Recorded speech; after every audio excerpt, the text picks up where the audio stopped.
Hello, hello. It's Butterfly Journal Video Part 2.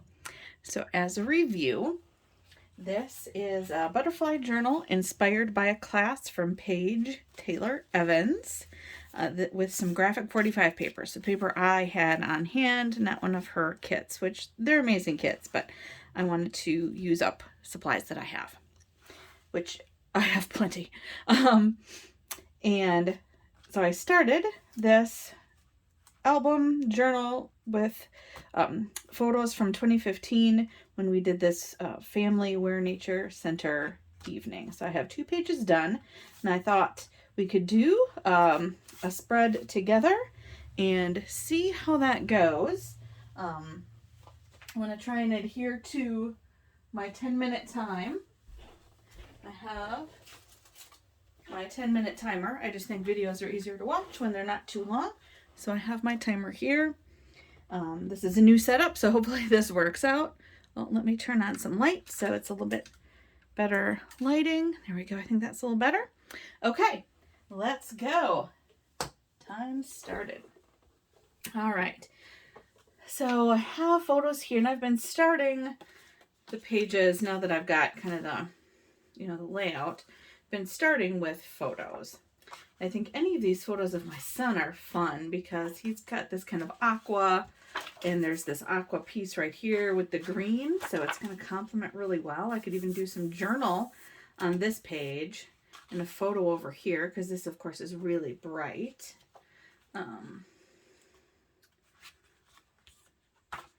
So that's him alone. So one with his grandma. There's some yellow in here, so I'm just trying to pick up some color that I already have. So that one is kind of nice. This one's kind of nice though too. It's a different angle. So do I like the angle up or the angle down? I think I like the angle down because that's kind of the way that wing is going. So that's just some of my thought process around when I do these layouts. Just kind of trying to look at the photo that I might want to use and how would I put it in. I don't have a ton of these photos, so I'm going to probably do a lot of them where it's just one on a page.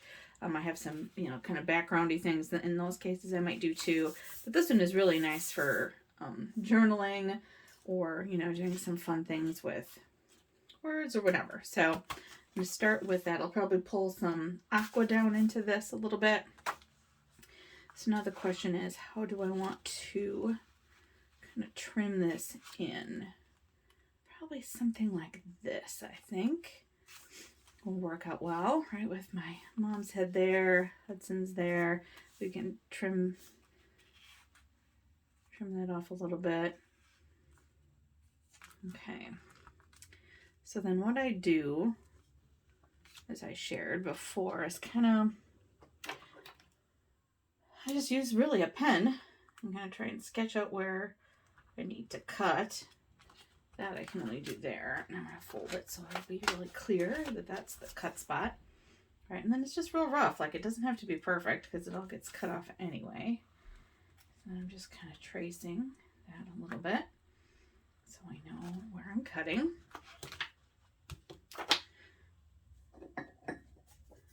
And I'll just flip it over.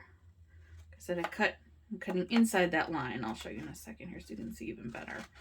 Just because I want to make sure I get some of the stitching. I might even end up cutting a little bit more, but I always want to make sure I'm not completely hacking off anything that's important to the photo. I kind of don't like all that extra white in there, so I'm going to trim that even a little bit closer. All right, so that'll be good. And then this, again, I'll end up probably cutting that a little bit more too, but I always like to start out a little bit smaller, so I'm making sure I'm not cutting any people. See, like here, we'll kind of cut this down a little bit more. And here's this. Cut this little angle off. Boom. All right, so kind of, if I put it over where this little notch in the wing is, that helps me kind of line up the rest of it and see if I need to cut anything more down. I think I'm going to cut a little bit here, and probably more here, because there's not people so much here that I have to worry about.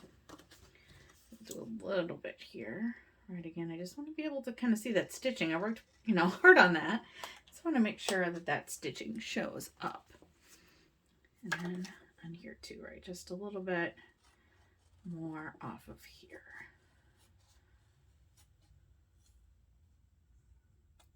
Around that hair. Okay, so cutting up the photo, it's totally fine. There, I like that. That could go even a little bit more in, a little bit more angly. There, I think that's going to be really good. I like this down here though, so I think I'm actually going to cut out this part. I don't really need to see those striped pants. They're kind of distracting now.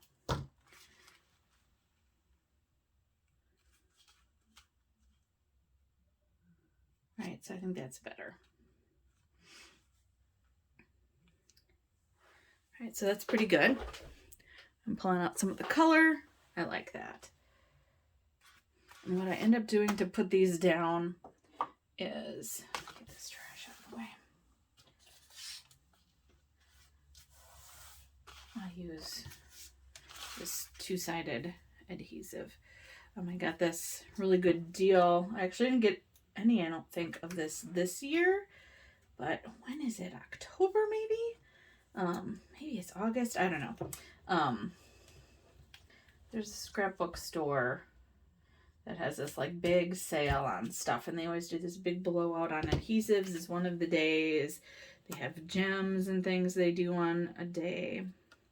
And I usually pick up my adhesive when they have that big adhesive blowout. They do like 3-dimensional adhesive if I want to pop something up.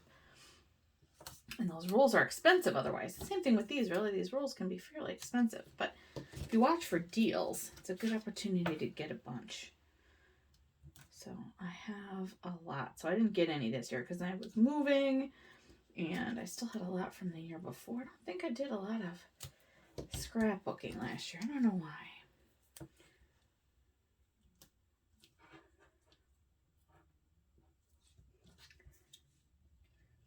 There we go. It's okay if there's little gaps, and sometimes I'll even use those little gaps to kind of stick some of the, little pieces of ephemera, these die cut pieces in there. And you can tear this too, it's completely terrible, but then the edge gets jagged and I'm just being kind of anal about that. So there you go.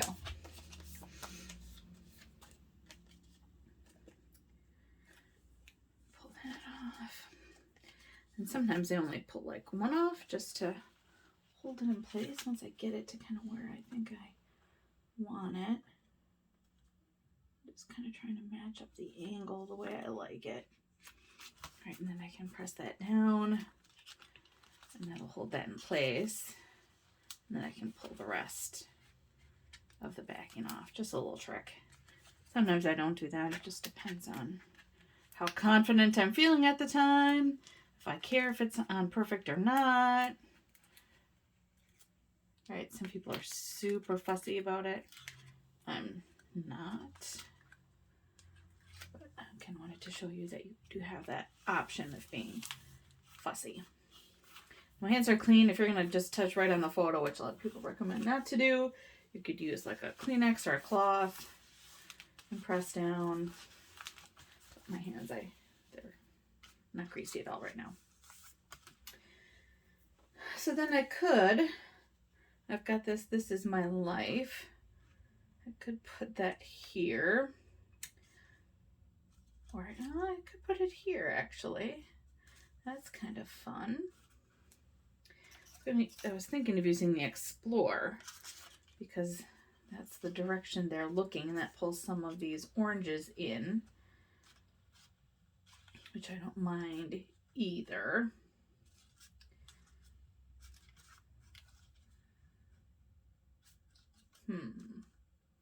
See, this is the tough part, right? What do you use? this is the direction they're looking, but I kind of like this. I think it fits in there. It pulls that aqua down, points at them. This one is going to be a little bit tougher, it looks like, to peel off. So cut through a little bit more than it should have in the Cricut, it looks like. It's super detailed, so I'm not surprised that happened, but there we go. Okay. It's going to be a little bit fussy to pull off, and I'm almost out of time. So rather than making you watch that, I'm just going to lay that there. So I'm going to work on that. Maybe I'll pull some of the orange in with this a little bit. I think that's kind of pretty. All right, 2 of them. Yep. I think I'll glue those in, and like gluing over the picture too. If a journal box here, maybe I'll put some yellow paper here. Maybe I'll just write on that.